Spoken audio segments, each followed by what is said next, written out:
ஆண்டவர் ஜெபிக்கிறார், பிரதர் மனுஷனால முடியுமானா முடியுன்றதுக்கு ஸ்தேவான் தான் ஒரு அடையாளம்.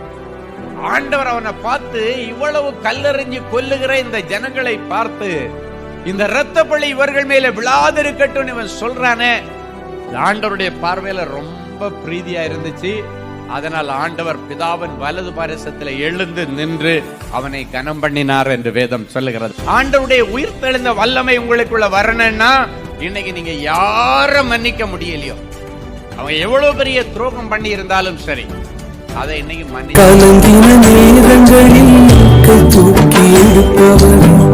கண்ணீரின் பள்ளத்தாக்கில் என்னோடு இருப்பவரே, கலங்கின நேரங்களில் கை தூக்கி எடுப்பவரே, கண்ணீரின் பள்ளத்தாக்கில் என்னோடு இருப்பவரே, உறவுகள் மறந்தாலும் நீர் என்னை மறப்பதில்லை,